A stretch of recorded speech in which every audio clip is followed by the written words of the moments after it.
I don't know why I'm writing this. Maybe because I can't say any of it out loud without my voice cracking. Maybe because when your wife tells you she's meeting up with her ex just for closure, and you sit quietly nodding like an idiot, the words have to escape somewhere else. My name's Elwood. Not a name you hear much anymore, I know. I'm 37, and I've spent the last decade trying to build a quiet life in Danton Falls, a town that isn't on most maps. I fix antique clocks. Yeah, that's a real job. And I live in a 2-story house that always smells like wood polish and cinnamon tea. I married Paige 9 years ago. She was the kind of girl everyone stared at, and I never really understood how I got her. Paige was sunlight and quick comebacks. I was awkward smiles and long silences. She told me once that she loved how soft I was, said the world had enough noise and I made space to breathe. I should have known that's not what she'd always want. Things started to shift around the end of February. I noticed she'd hum more, but not around me. She started dancing around the kitchen again like she used to in her early 20s, but never when I was in the room. She bought new perfume and said it was just on sale. She got her hair done twice in 1 month, something she hadn't done since our wedding. I didn't say anything. I never do, not really. I've always been more of a let-it-blow-over kind of guy. But one night, she came home wearing a blouse I hadn't seen before. Her cheeks were flushed, her phone buzzing in her purse. "Elle, we need to talk," she said while standing in the doorway. My stomach twisted. I thought maybe she wanted a break. Or worse, that she was pregnant, and the baby wasn't mine. I was wrong, but not by much. "Do you remember Milo?" she asked, not even trying to ease me into it. Milo. That name hadn't passed her lips since our second anniversary when she drunkenly confessed he was the only one who ever broke her heart. A decade had passed since she'd seen him. Or so I thought. "He reached out," she continued. "Just a message. He's in town for a few days. He asked if I wanted to grab a coffee." I said I'd think about it. My ears rang. I said the only thing I could, the only thing someone like me would ever say. "Do what you feel is right." She blinked at me. "You're okay with it?" I wasn't, but I nodded. I always nod. She smiled, leaned in, kissed my forehead, and said, "Thank you for trusting me." She wore that new blouse the next day. She was gone for 3 hours. Said there was a line at the cafe, and they ended up walking around the lake just talking. I believed her. Or tried to. Until 2 nights later, when I passed by her phone on the counter and saw a notification flash up. "Milo, last night was perfect. Just like old times." My chest collapsed in on itself. She hadn't even locked her phone. That was just the first crack. What came next was something I still can't believe I lived through. I didn't tell her I saw the message. I didn't confront her, didn't throw the phone across the room like some men would. No, I just stared at the screen until it went black, then put the phone back exactly where it was. I remember my hands were shaking. Not with rage. Not even jealousy. Just this cold, slow fear that seeps in when something permanent starts to unravel and you're too scared to stop it. That night I couldn't sleep. I kept staring at the ceiling, tracing the little bumps in the plaster with my eyes like they'd formed some kind of answer. Paige lay beside me like nothing had changed. She even reached for my hand under the blanket, and I let her. I lay there holding the hand of the woman who had just been told last night was perfect by the same man she used to cry over. The same man who once called her worthless in a voicemail I had to listen to when she was too afraid to delete it herself. Back then, I was the one who picked up the pieces. I helped her rebuild. And now, a decade later, she smiled at her phone like a teenager and told herself it was innocent. Over the next few days, she was lighter. She sang in the shower. She started wearing earrings again, which she hadn't done since her sister's wedding. And every time she looked at me, I could feel the guilt radiating off her in tiny waves, not enough to make her stop, just enough to keep her lying. She didn't say anything about Milo again. Not a single word. But she changed.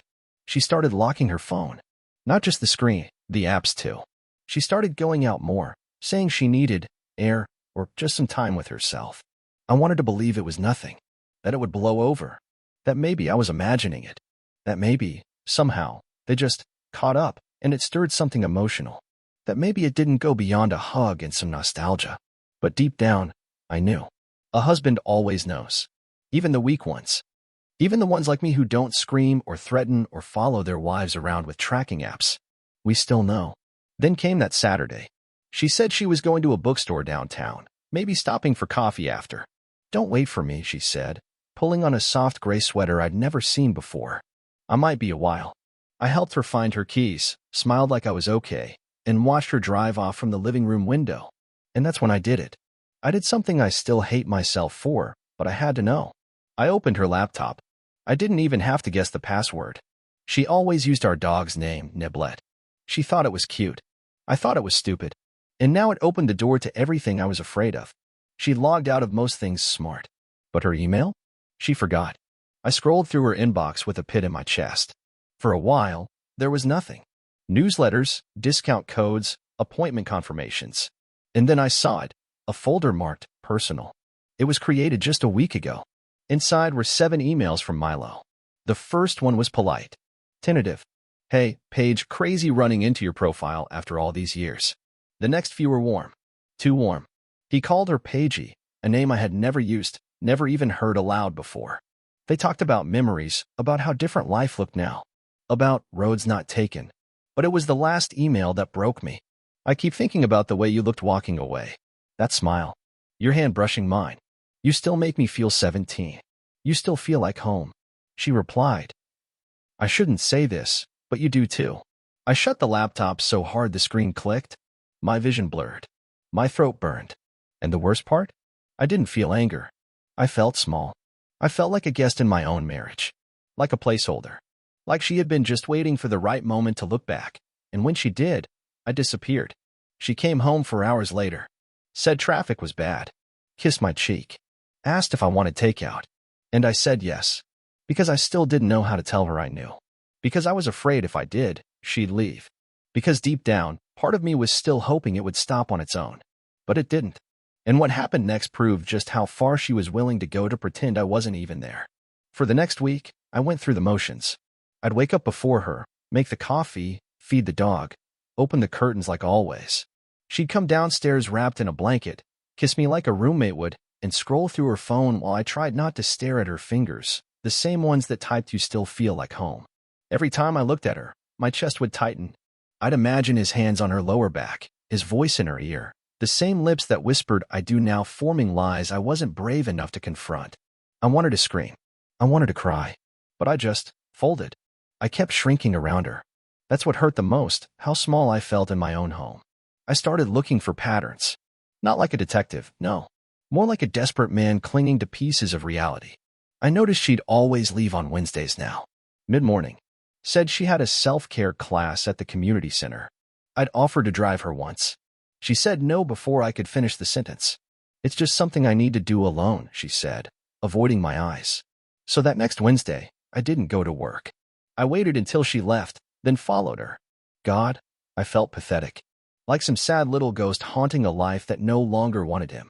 I stayed back, kept a distance, didn't even turn the engine off at first. I almost convinced myself she really was going to the community center, until she didn't. She drove right past it. No hesitation. She made a left, then another. Then she pulled into a residential neighborhood I didn't recognize and parked outside a small, gray house with overgrown ivy on the mailbox. And then Milo stepped out onto the porch. He was taller than I expected. Lean. Confident in that gross, casual way men like him always are. He smiled when he saw her. Like he knew she'd come. Like this was routine. Paige got out of the car, didn't even glance around. No nervousness, no guilt on her face. Just walked up and hugged him. I stayed in my car for 27 minutes. I counted. Then I drove off. I didn't need to see more. My brain had already filled in the blanks, the way his hands would slide over her waist, how she probably laughed at his stupid jokes, maybe even wore that same perfume she used to wear for me. When she came home later, her hair was windblown and her cheeks were pink. She said the class ran long. She asked me what I did today, and I lied. Not much. Just worked on the Harrington grandfather clock again. Still can't get the chime right. She smiled, kissed my temple, and said, I love how patient you are. Patient. That's what she called it. Like I was calmly waiting for the rot in our marriage to clear up on its own. That night, while she showered, I went back into the email folder. There were new messages. They'd moved to a burner Gmail chain now, one without her name, one I wouldn't have seen if she hadn't stupidly left it logged in under her alternate Chrome profile. I guess when you're too confident, you get lazy. They talked like teenagers. Secret little jokes. Nicknames. Plans. Next time, I want you to stay longer. We don't have to hide in the kitchen anymore. Maybe someday I won't have to leave it all. But you have to be patient. And then, from her. He's still clueless. I can't tell if that makes it better or worse. Me. That night, I didn't sleep. I lay there, watching her back rise and fall in the moonlight while my chest filled with cement. I wasn't clueless. I was just afraid. There's a difference. And maybe, deep down, she knew that too. But what she didn't know was that I'd started documenting everything. Not because I wanted revenge. I'm not built that way. But because I needed proof that I hadn't imagined it all. That my heartbreak was real. That I wasn't just some fragile man with low self-esteem inventing shadows. I started taking screenshots, photos of her car parked at that house, notes on times and dates. I didn't know what I'd do with them. Maybe nothing. Maybe everything. And then came the day it all blew open, and not because I exposed her, but because she slipped up in front of someone else. Someone who wasn't supposed to know. It was a Thursday when everything began to unravel, not because of anything I did, but because Paige got careless. Too comfortable. She let her world expand so far beyond me that she didn't realize it was starting to brush up against people who did notice. It started with a phone call. Not from her. From her sister. Delaney and I weren't especially close, but we'd always been on good terms. She was the one who read a Mary Oliver poem at our wedding. She even called me little bro sometimes, in that teasing, condescending way older sisters do. So when her name popped up on my screen mid-afternoon, I hesitated before answering. Her voice was quiet. Almost confused. Hey, Elle, listen, I don't mean to stir up anything weird, but was Paige supposed to be with you today? No, I said, heart already thudding. She said she had errands and was visiting her mom. Delaney paused. Right. That's what she told me too.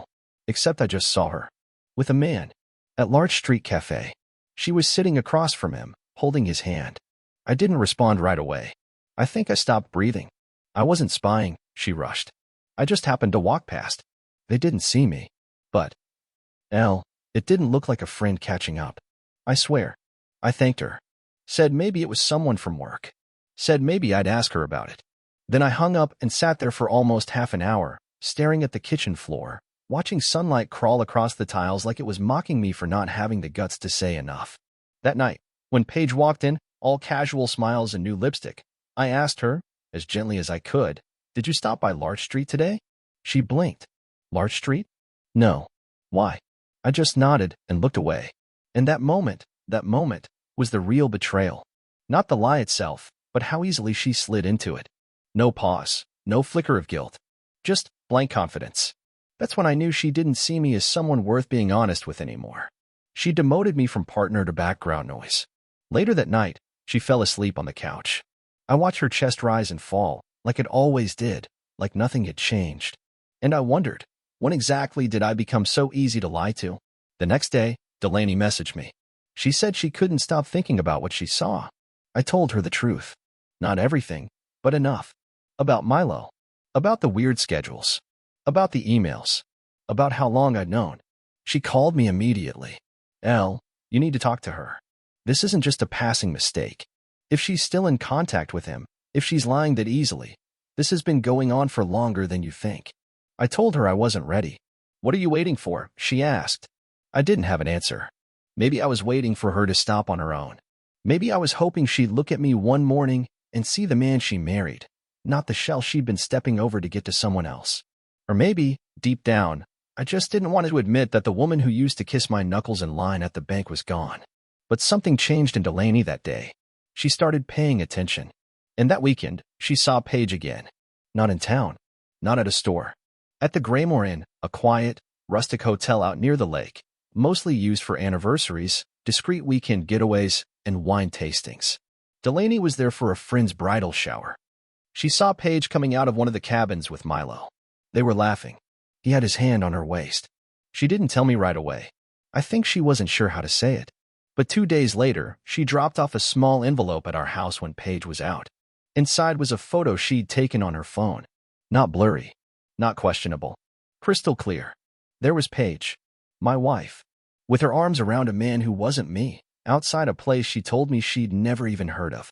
No more doubt. No more excuses. That night, I didn't cry. I made a folder. I added the photo. I backed it up 3 times. And then I sat in the dark and rehearsed the one conversation I never thought I'd have to prepare. The one where I finally asked the woman I love to stop pretending and tell me who she really wants. I didn't sleep the night I got that photo. I lay there in the dark, listening to the hum of the refrigerator and the occasional creak of our old pipes. Paige was upstairs, brushing her teeth like it was any other night, like her world wasn't on the brink of collapse.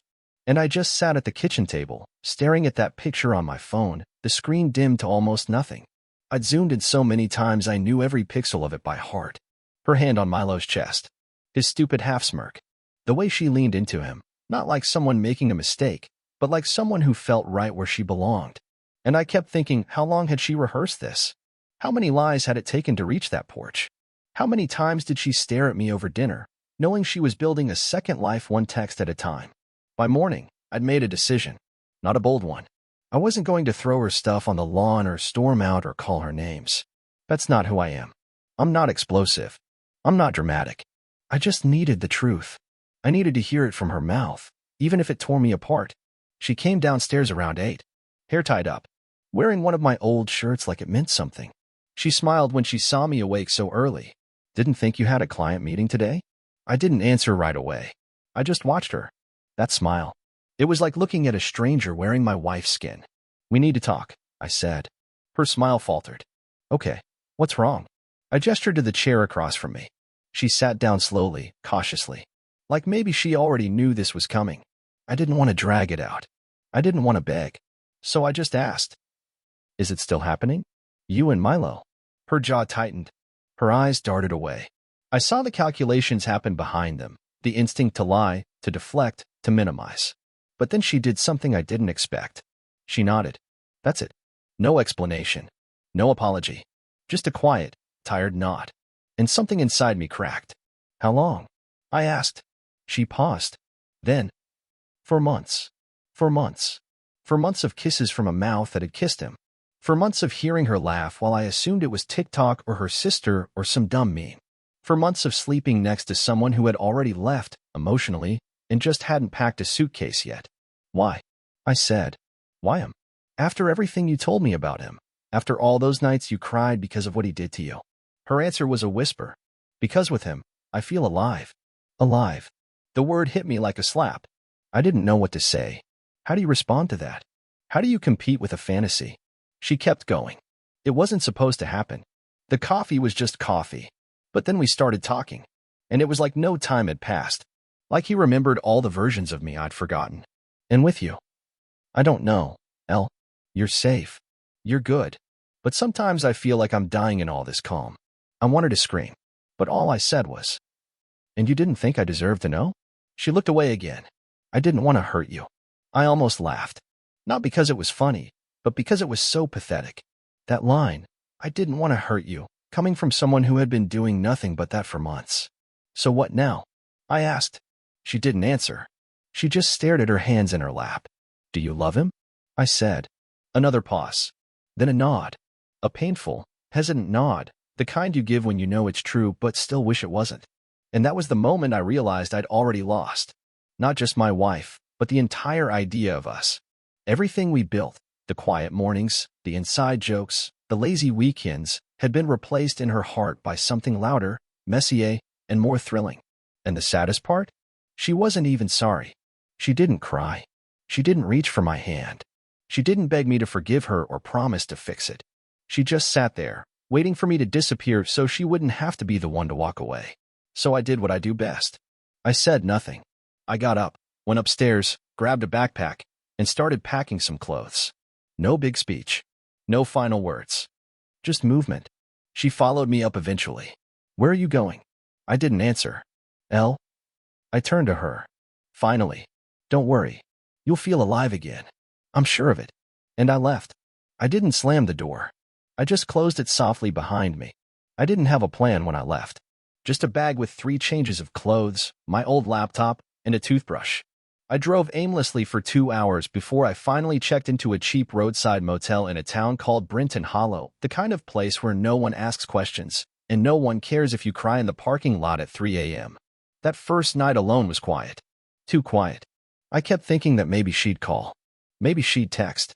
Maybe I'd open my phone and see some kind of message, anything that resembled regret. But the screen stayed blank.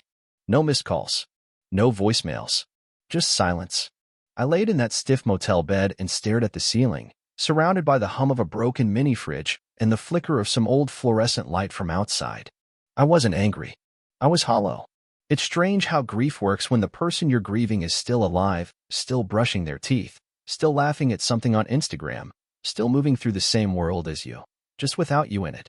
By the third day, Delaney messaged me. She said she heard from Paige. That Paige told the family I had needed space and was working through some things. No mention of Milo. No mention of cheating. She was rewriting the story already, repainting herself as the patient wife dealing with a fragile husband who wandered off. I asked Delaney not to say anything. Not yet. I wasn't ready to have the truth out there. Not until I figured out what that truth was. Because here's the thing, even though I'd left, I still didn't know what I wanted. Did I want a divorce? Did I want her to fight for me? Did I just want someone to tell me I mattered again? I didn't even have answers for myself. So I stayed at the motel, watched strangers walk in and out of rooms, ate takeout from the same gas station for 4 straight nights. I tried to write, tried to work, tried to distract myself with edits and footage, but nothing felt real. Then one morning, I got an email. From her. The subject line was just, "Please read." I stared at it for a full hour before clicking. Inside, the message wasn't long. It wasn't dramatic. No grand confessions. No explanations. Just a quiet, clipped message. "I didn't expect you to leave. I thought you'd yell or cry or slam something. I guess that's why I didn't stop. Because I never thought you would leave. I don't know if it's too late. I don't know if you'll ever look at me the same again. But I miss you. I miss how you see me or saw me. I'm sorry. I really am. But I'm also confused. And I need time to figure out what I want to." She ended it with, "If you want to talk, I'll be at the lake this Saturday. By the dock. You know the spot. The dock. That dock. It's where we used to go when things felt heavy, when her dad died, when I lost my job, when the world felt too loud. We just sit there. Let our feet dangle off the edge. Sometimes say nothing. So, yeah, I went. Call me weak. Call me naive. But I went. And when I got there, she was already sitting on the edge, legs swinging above the water, her face pale and nervous. She didn't look like the woman from the emails. She looked smaller. Like maybe she had started to understand what she'd broken. I sat down beside her. We didn't talk for a long time. Just stared at the ripples, listening to the creak of the old wooden planks beneath us. Eventually, I said, "I'm not here for apologies. I just need honesty." She nodded slowly. And then, with her voice barely above a whisper, she said something that froze the blood in my veins. I broke it off with Milo. I turned to look at her. "Why?" She didn't flinch. "Because when you walked away without saying a word." I realized that was worse than anything I imagined. I thought I could live with the thrill. I thought I wanted freedom. But what I really wanted was to feel seen. "And you always saw me, Elle. I just stopped seeing you back." I didn't answer. Because that's the problem with betrayal. Even when it ends, the echo of it lingers. And I wasn't sure if I could ever truly look at her again without hearing it. The silence after she said those words stretched for what felt like hours. The kind of silence where everything echoes, your heartbeat, your regrets, the weight of what's already been lost. She was waiting for me to say something, to give her a signal. But I didn't know what to give. Because in that moment, sitting next to the woman who shattered me, I wasn't sure who I was anymore. She kept talking. Softly. Carefully. Like I might break if she pushed too hard. "I didn't sleep with him at first, Elle. I swear. The first time. I told myself it was an accident. That it was just closure, like I said. But then I kept going back. Not because he was better, but because I felt like someone else around him. Someone I used to be before bills and routines and quiet kitchens." Her voice cracked, but she didn't cry. Neither of us did. There was nothing left in me for tears. I wanted to say something, anything, scream, curse, demand answers. But what came out was barely a whisper. "Why didn't you just talk to me?" She looked down at her lap, shrugged like a child. "Because I didn't think you'd fight for me." That cut deeper than anything else. Because she was right. I didn't fight. I never fought. I let things slide. I nodded. I stayed quiet. I gave her space. I gave her the benefit of the doubt. I gave and gave until there was nothing left in me except this man she could walk away from without guilt. And I hated that she saw it too. "You could have told me you were unhappy," I said. "You could have said something before you turned us into a lie." She nodded, eyes wet now. "I know. I was selfish. I thought I was just drifting, but the truth is, I jumped. And I didn't care who I hurt. We sat in silence again, watching the lake move. Finally, I said, "So what now?" She looked at me, really looked at me, for the first time in weeks. "I don't know. I want to fix this. But I don't expect you to let me. I just needed you to know it's over. With him. And it wasn't worth it." I nodded, slowly, still unsure what that meant. We left the dock without holding hands. No hugs. No final kiss. Just two people walking side by side toward different versions of the future, hoping maybe, one of them might overlap again. I didn't go back to the house. Instead, I stayed in Brinton Hollow. Found a small short-term rental. Quiet. Clean. Near nothing. I didn't check in with her, didn't respond to her follow-ups. I needed space that actually felt like space. And in that stillness, things started to come back to me. Things I hadn't thought about in years. Like the first time I saw her fall asleep on the couch, arms wrapped around a book, hair in a messy bun. Or how she used to tuck little notes into my lunchboxes when I was freelancing in the city. Those memories hurt more than the betrayal.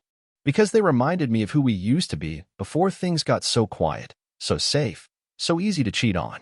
And I couldn't stop asking myself the same question. Was this my fault too? Not the cheating. That was on her. Fully. But the emptiness between us, did I help dig that hole? Had I gotten so good at staying calm, so obsessed with avoiding conflict, that I made her forget she was supposed to feel wanted? I didn't have the answer. Not yet. Maybe I never would. But one thing was becoming clear. If I ever went back, if I ever chose her again, it would have to be because I believed we were worth rebuilding. Not because I was scared to be alone. Not because I missed her smile. And definitely not because she ended her affair. I needed to choose myself first. For once. And that meant doing something I hadn't done in years. Saying no. A few more weeks passed. I didn't mark them on a calendar. I didn't track how long it had been since I left. I just lived. Slowly. Quietly. Each day felt like a small return to myself. I started walking in the mornings, something I hadn't done in years. I'd pass through neighborhoods where no one knew me. No one asked what happened. No one cared who Paige was or what she'd done. And that anonymity, that distance, healed me in ways I didn't expect. I fixed an old radio I found in a thrift store. Started eating meals at the small cafe down the street. I even helped the owner fix her jammed cash register, which made her offer me free coffee for life. I politely declined the for life part, but I smiled, genuinely, for the first time in what felt like months. It was during one of those mornings, sitting alone with my mug and a notebook I hadn't touched in a decade, that something shifted inside me. Not dramatically.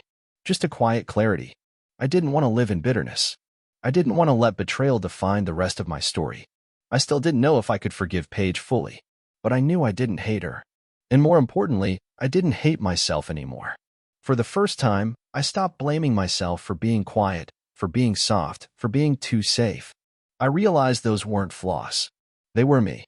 I gave gently. I loved steadily. And I deserved someone who didn't mistake that for weakness. When I finally called Paige, she answered on the first ring. Her voice cracked. "Elle?" I didn't let her spiral. I just spoke calmly. "I'm okay. I really am. And I want you to be okay too." She was silent. Then softly she asked, "Are you coming home?" I took a long breath. "No, not right now. Maybe not ever in the way we thought. But I'm not angry anymore. I'm just free." Another pause. She didn't cry. Neither did I. "You deserve peace, Paige. And I think I do too." We talked for a while after that. About the dog. About her job. About nothing. It was strange, light, almost warm. Not like husband and wife. More like two people who once loved each other deeply and were finally learning how to say goodbye with kindness. In the following weeks, we made decisions. Mutually. Calmly. We sold the house. Split things evenly. There was no court battle, no bitterness. Just understanding. She stayed in town. I didn't. I moved to a coastal town up north. Rented a little cottage with creaky floors and 2 mini bookshelves. I started writing again. Not about heartbreak, about time and memory and the small things that make us who we are. One afternoon, while walking along the rocky shore, I met someone. Her name was Elise. She had wind-chapped cheeks and a habit of talking to seagulls. We didn't fall in love instantly, but we did sit on the same bench 3 mornings in a row, both sipping coffee in silence until one of us finally spoke. It was slow, natural, honest. And when she asked what brought me to that town, I didn't say a broken heart. I just said, I came here to remember how to live. And she smiled, like she understood. So no, this isn't a story about revenge or dramatic showdowns. This is a story about letting go. About learning that walking away doesn't mean you've lost. Sometimes it means you've finally started to win, quietly, fully, and for yourself. And I'm okay now. Truly. Because the man who left that house isn't the same man writing this now. And for the first time in a long time, I'm proud of who I see in the mirror.